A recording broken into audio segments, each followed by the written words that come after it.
Hello and welcome to this week's episode of the Edges and Sledges Cricket Podcast. I'm your host, Ashwin. I'm joined by DJ.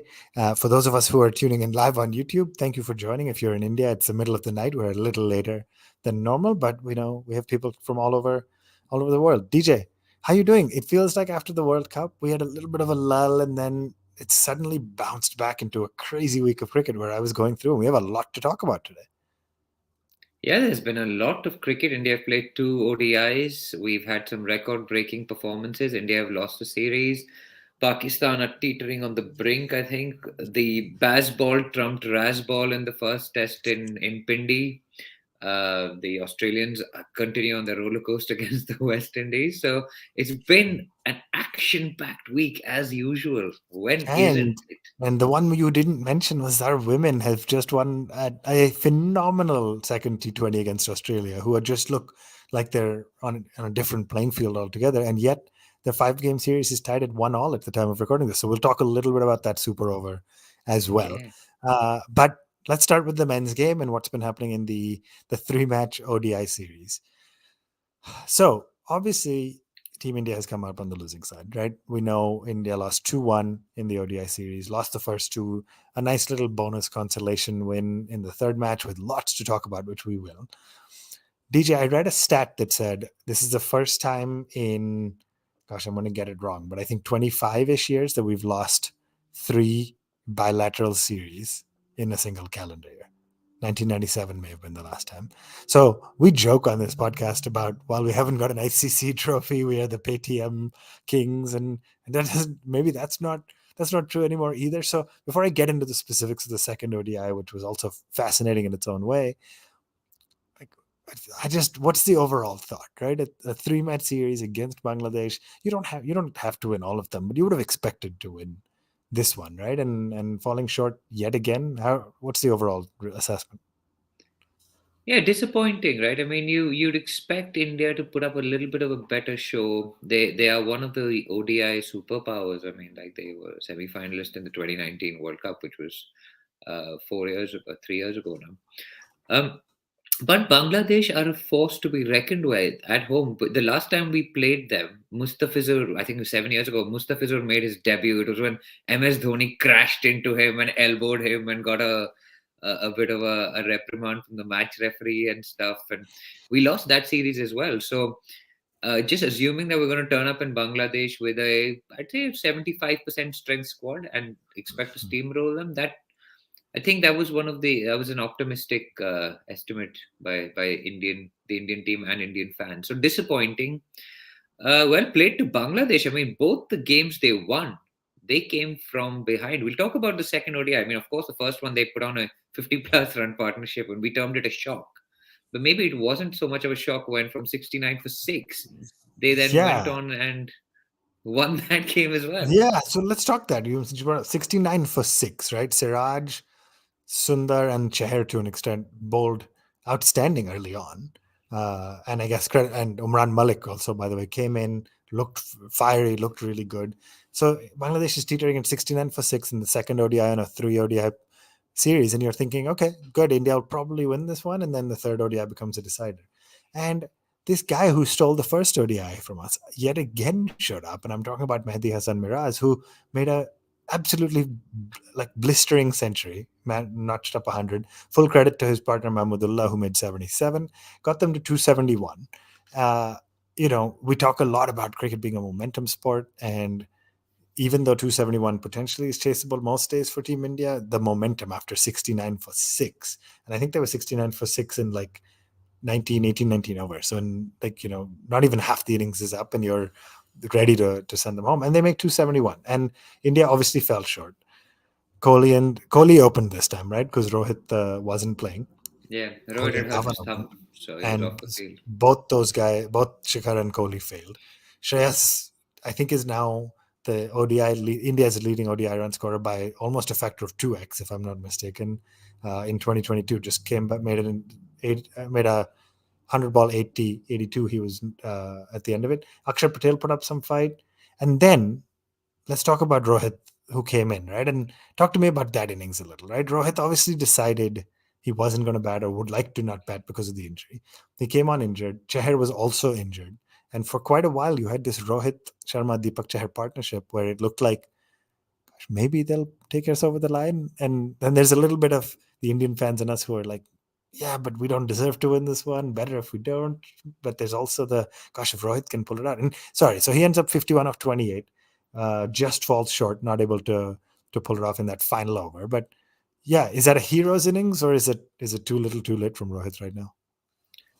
I mean, pretty heroic, dude. You walk out with what is effectively a dislocated thumb with stitches. It is heroic. It was too little in the end, but we only fell 5 runs short. And there was a point at which Siraj, I think, played the 48th over out as a maiden. It was a full maiden, and he was getting frustrated, and he just couldn't. But it was unbelievable. Like, yeah, you've got Rohit And at so the other end. Rohit scored like 38 of the last 2 overs, and we fell like 5 runs short. And we were Can I sitting and ask joking, you? like, Can I ask you the hmm, controversial question? If Rohit had the fitness, do you think at some point when Suraj swung and missed, he should have just run, like run for the by? uh, I And mean, he only had am two I wickets bringing left fitness? as well Yeah, at that point. But Kohli yeah. would have done it, right? Kohli would have made the run. You'd think, right? Yeah. I mean, Okay. Kohli would have probably gone into the Glenn Phillips like crouch, the sprinter's crouch, and made it. But Something Rohit he would have done. has Rohit just watched Siraj play. I different don't know. skills.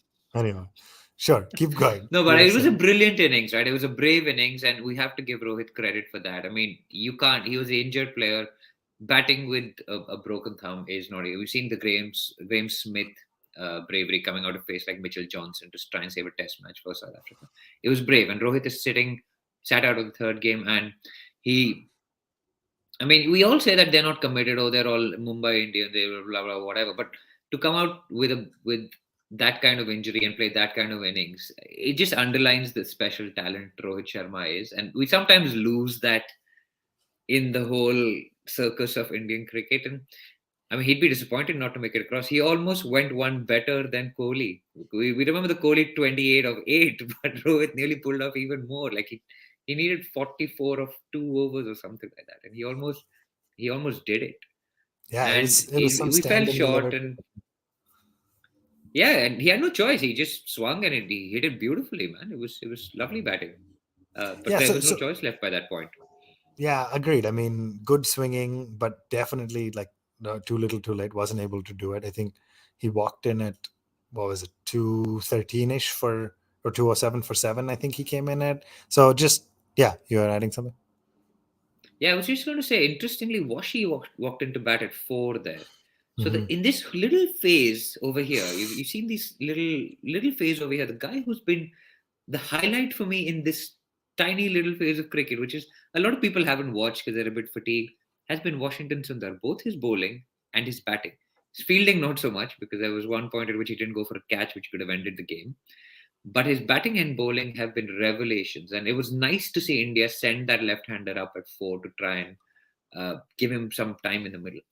Yeah, I mean, if you can take three for 37 and then bat at four, he didn't have a great innings that day. But yeah, absolutely agree. I think that's Washi can be that guy who gives you options. We've talked about not having batsmen who can bowl. He's probably a bowler who can bat, but if he can bat in your top six, seven, anywhere, gives you a lot of options because he can bowl 4 overs in a T20 and 10 in an ODI.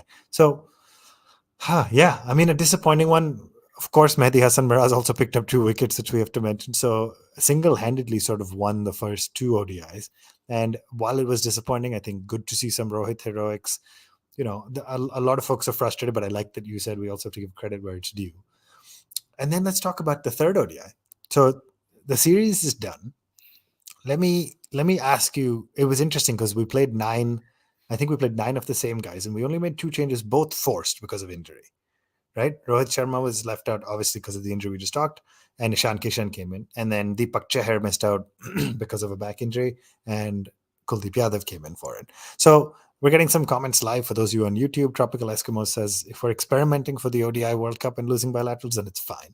But we're playing as though the World Cup's a long way away, and we should at least win the bilaterals. So, DJ, let me ask you. Obviously, it's no suspense for Ishan Kishan coming in and revolutionizing how we need to think about ODIs. But is this right? Were we not experimenting enough, and we're still like, yeah? Is it just bad thinking, thought process from the management?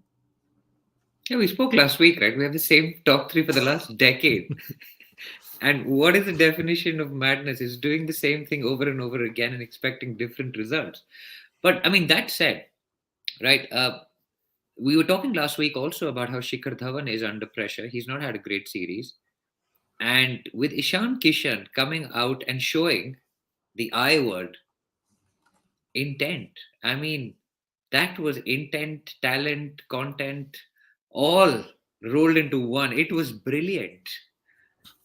So let's talk about it. That was a bit of a stretch. That was, you pushed your luck just a tiny bit. But so Dhawan and Kishan come out to bat, both lefties.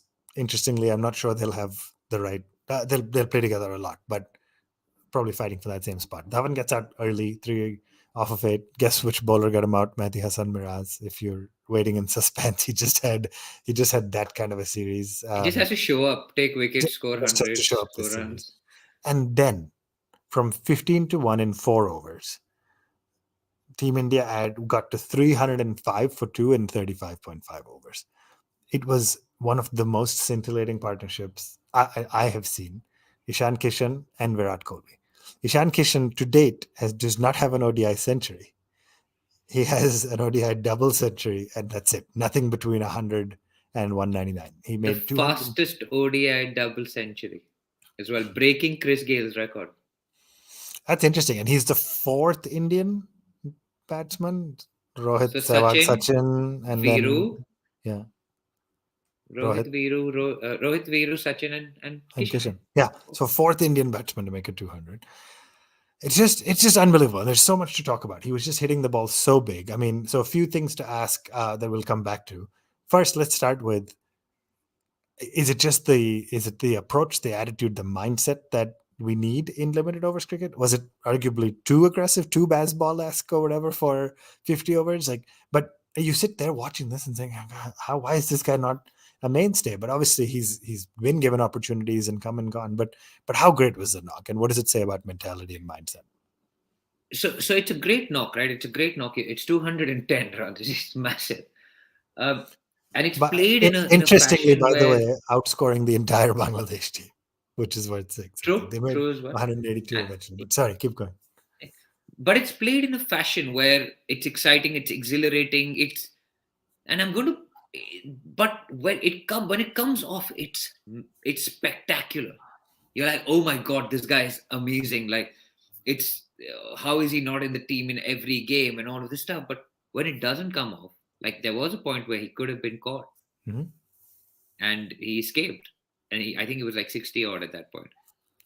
And when it doesn't come off, you're like, oh, this guy's reckless. He's thrown it away. Why did he have to keep going? He hit three sixes in the over. Why did he have to go for the fourth one? So you can't have it both ways. That's trying to have your cake and eating it too, right? Like either you back a player to the hilt, you say the Samsons, the Kishans, you just go for it. We don't care whether you get out. You can get us 200 in a game. We don't mind if you get out for 30 because you're going for that next six. It's the kind of Sky mindset, but Sky's batting at another level, right? So it's also the punt mindset. When it comes I off, was he going to looks say great. we've talked He about looks this. ugly. We've defended Pant with that mindset a lot, saying, guys, you have to. This is the role he's being set into play. It will fail, and I think there's an interesting comment from Jaskaran in on YouTube where it says, "Imagine if we had 7 batters with his intent, we'd likely make big scores." Now, look at England. Not everyone comes off. Not everyone comes off every game. One person usually does. There are games where they don't. England makes these stupidly low scores that look embarrassing too. Now, I'm not saying we have to follow their exact playbook, but Kishan showed up and showed that intent, and it was honestly just magnificent to see. Yeah, and you're going to bat, you're playing the next World Cup in India. The pitches are going to be flat tracks where you're going to be bashing the ball. You need to get. India was the first team other than England to score over 400 in the recent Mm, past. yeah. We need to have that mindset. We are playing catch up. Make no mistake, we are well behind England right now. We are well behind other teams on the bowling front, like South Africa, like Pakistan. We are not front runners right now for this World Cup. And we've spoken about this. It doesn't look like a team that's going to win it. But this is the kind of mindset, the kind of you have to be prepared to fail, to try and succeed. And it's okay if you fail. It's okay if you fail trying to hit that fourth six in and over. We should not be going after the players for that. What we should be going out after the players for is scoring 280, which people will chase in their sleep now. Yeah. Yeah, I mean, absolutely right. Absolutely agreed. So, lots to talk about. But the second thing in this innings, Virat Kohli. You talked last week, I think it was, about Dravid being, as the coach, being second fiddle. Most times he has made big knocks. He was still the second biggest. The player who are not used to being second fiddle is Virat. And so, A, number 72 has come, which is really exciting. Second century, number 72. B, he, 113 of 91, good knock, good playing support, playing the supporting role. And C, the visual that has gone viral is at the moment Kishan's 200 came up, before Kishan was celebrating, Virat was celebrating. And you could see when Virat celebrates, it's pure joy. And so we've talked a lot about Raina, kind of the team player, but is Kohli that ultimate And team man as Rena well? did the same thing when Yeah. Kohli got 100 against Pakistan in Adelaide. You He could raised see his Rena bat was with his punching the arms air. before. Yeah. It's like the passing of the baton, right? Like it's just that was pretty goosebumpy. But you say Kohli was playing second fiddle. He scored his 100 in the same number of balls as Kishan did. Wow, that's a good stat. Yeah. Yeah. Kishan then obviously went on to keep it going, right? So yeah, I mean, phenomenal knock. 210 from Kishan, 113 from Kohli. Last thing I'll ask you about this inning. When Okay. you are 305 in 35 overs at the partnership ends, 15 overs left, 90 balls, you only get 104 runs of the last call it 85 balls or so. That's not good enough either, right? You think about Shreyas failed, and I cut him a lot of slack because he's been a phenomenal ODI player. Rahul failed again. Mm. Washi made some useful runs. Akshar tried it too, and then yeah, nothing else really. But how do you go from 305 in 35 overs to 409? It's just it is a collapse, right? Yeah, it was a little bit of a Hmm. collapse. It wasn't the finishing kick. If you're 305 for one in 35 overs, you should be getting more than 450. And 10 runs and over from there is absolute minimum. How we've ended up at scoring like less than, I don't know. We scored at almost a run a ball for the last 15 overs. It wasn't good enough. 7 runs and over the last 15 overs is not good enough. But I think we should take a moment to gloat here, Ashwin. I think the Kohli innings is not getting enough attention, and the reason is we spent months, literally months, talking about Kohli, his form. Is he too big a player? Does he need a break? What is wrong with him? Is it a technical problem? Is it a mental problem? Is he going to? And consistently on this podcast, we said he is too good a player for this to last. He will be back. Just stay patient. Don't replace him with Deepak Huda or I don't know. There were all sorts of suggestions that were going on, and it was just like you could see he was batting well. He was not batting badly. And it's just great to see him enjoying his cricket again. He was not enjoying his cricket. I think that was the difference. And it's so great. And often on this podcast, we made the mistake of just glossing over Kohli and I think we're going back into that. Yeah, We, because it's just what you expect from him now. You expect him to make centuries yeah. at will, and he's doing it again. Yeah, yeah, that's well said. That's really well Yeah. said. For years before he fell out of form, we were like, oh, Kohli is going to bat at 4 in the test. He's going to probably score a couple of hundreds in the series. If he's batting 3, he'll probably score a couple of hundred in the 5-match series.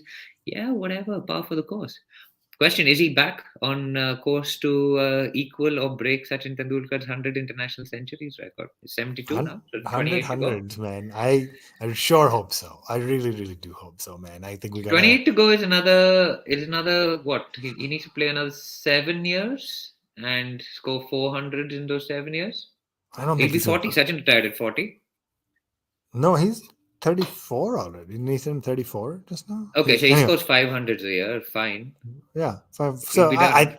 I think it's doable. I think he's gonna pick back up and score more than 500s. But anyway, this is first we were the Rishabh Pant show, now we're the Virat Kohli show. We're just fanboying. But really quick, DJ, anything to add on bowling 182 all out?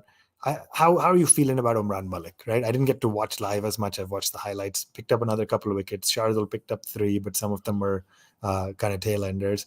Yeah, thoughts on Umran? Yeah, exciting, right? Pace, but he didn't quite help when they were. It's a lack of experience. So he learned from that second ODI where they were 69 for 6. And Umran had taken a wicket by then, and he was looking good, but he couldn't quite deliver the knockout blow, right? And we let them off in those two games. Unfortunately, maybe it was an Yeah. inexperienced bowling attack. Maybe there wasn't enough pace. You're bowling Shardul Thakur, which is like mid 130s. You're bowling Deepak Chahar, which is mid 130s. You had Kuldeep, who's a little bit quicker, 136, 137. But Umran brings that differentiation. It is uncomfortable playing 145 or 150, right? It's just that split second of time that you have more. The more he plays, the more he will get better. I mean, honestly, like Australia had enough good bowlers before Brett Lee came in, but they recognized what pace brings. And I think under Kohli, he would have certainly played a lot more because Kohli loved this kind of stuff, just intimidating batters with pure pace. But we should make sure we back him. We should make sure we back him. T20, I don't know, but ODI, there's more to play with almost. The T20, it's such a short spell. So if you go for runs, then you know, it's it's difficult to recover. But ODI is a longer game, and so you've got more. And Umran, you've seen that he goes for runs in his first over, but he comes back and takes 2 wickets in his second over. He's that kind of bowler. He just gets into a rhythm, he gets into a role, and so I'd back him in ODIs for sure.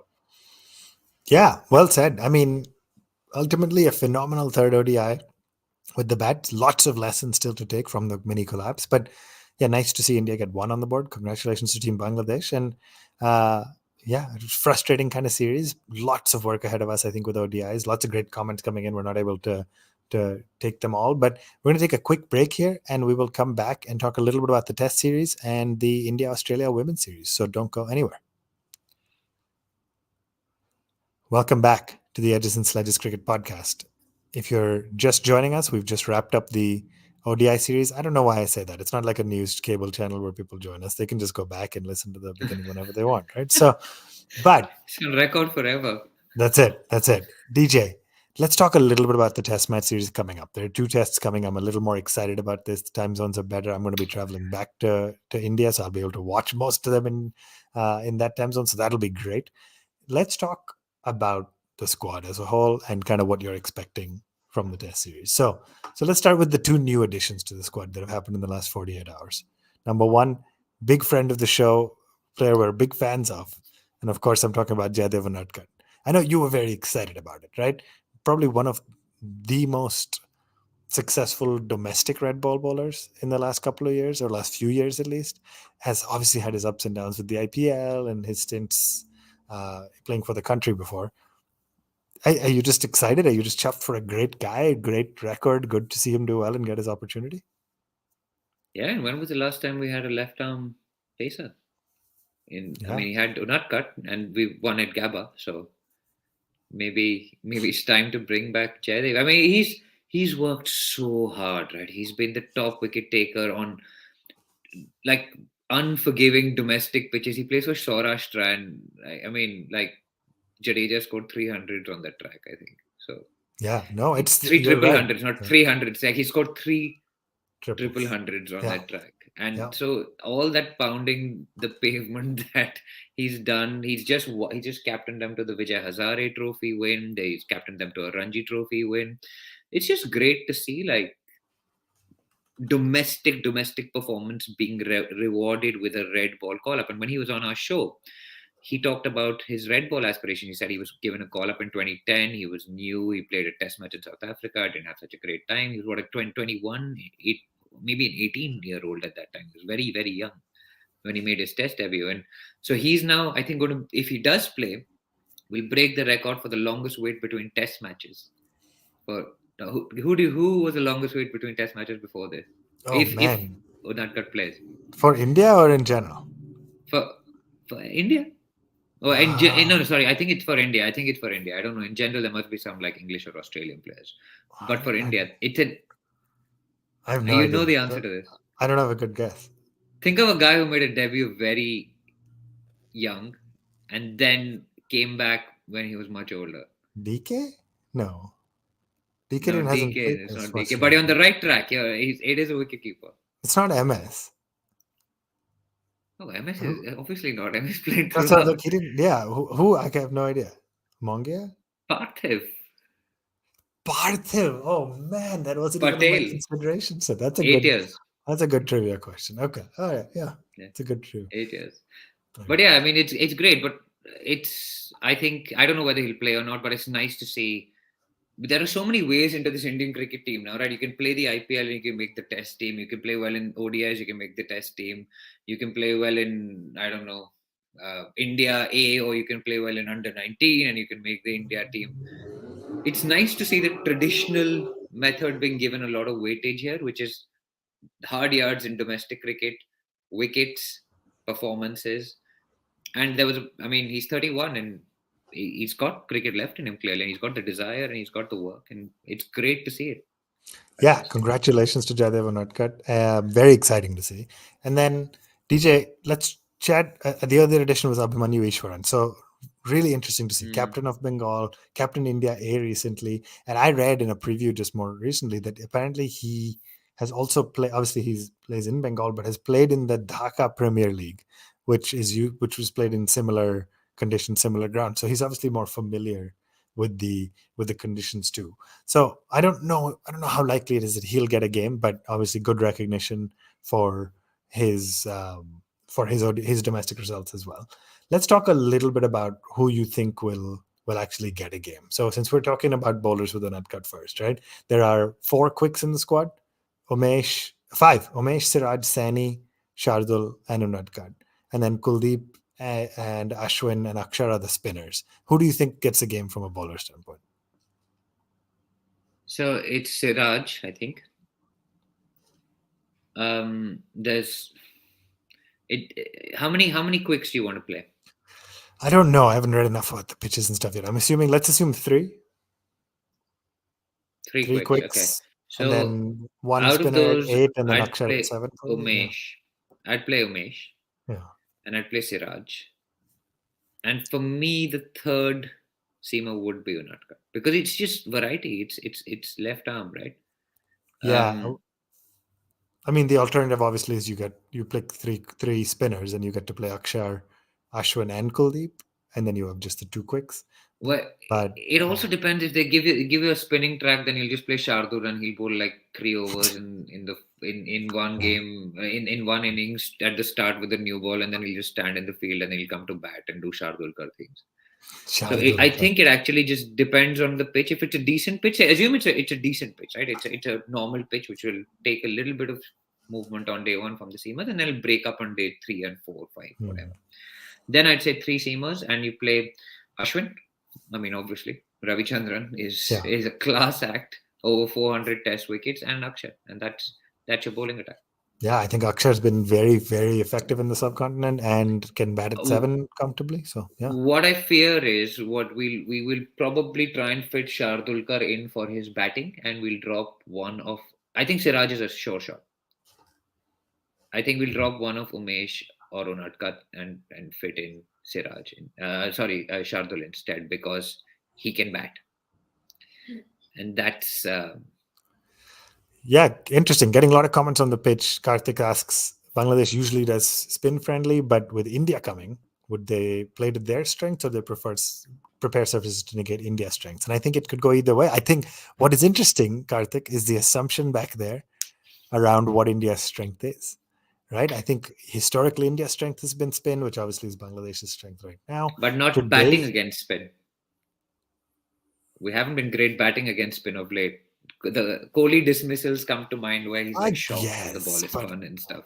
I still think we're one of the best sides in the And world. I Rohit mean, may be out. One of our better players of spin. He may be out for the test matches. Rohit is out. He's out. That's why Ishwaran is in. Yeah, so Yeah. maybe So they'll go for spin on that basis that Rohit's gone. He's out. yeah, I mean, I would still back Ashwin and Akshar. Maybe you slot Kuldeep in and play two seamers if you need to, and it's still a rock solid spinning lineup. But really quick, DJ, we're running a little over time. But batsman, who do you think plays? So Rohit is out, right? I think it's safe to So say if it's we're playing a Rahul full and Gill strength that will side. open. So Rahul and Gill open, Pujara 3, Kohli 4. Then where do you go from there? Do you slot in Shreyas at 5? Do you play Rishabh at 5 or whatever? Let's call 5 and 6 Rishabh and Shreyas. Is that your kind of best say, or do you take that middle over spot? I don't think you're giving Ishwaran a middle order batsman spot. He's clearly an opener. We've also got Srikhar Bharat in the squad, but he's in as a keeper and potentially backup keeper. So it's Shreyas 5, Pant 6, right? Or Pant 5, Shreyas 6. Or Pant 5, share 6, yeah. It's he's on form. Pant has rejoined the team after his little break. So he's definitely going to take the gloves, I'd expect. I don't see Ishwaran getting a look in ahead of Gill, who's Hmm. a class act, and I'm looking forward to actually seeing him. The one, I mean, they will play Ayer. They even played Ayer in England, right? They will play him. They like him. The one way combination where I could see them playing Ishwaran would be to drop Gill down to 5, which is I think when Gill should naturally Mm. bat. To be I honest with mean, you, Gill is eventually going to be 4, right? Let's be honest. That's the plan. yeah, yeah. But most So people don't drop down to 4 from 1. They move yeah, up to no, that's 4 fair. from 6 That's or fair. 5. That's fair. So did Kohli. Kohli started life as 6 and 5, and then moved up to 4, right?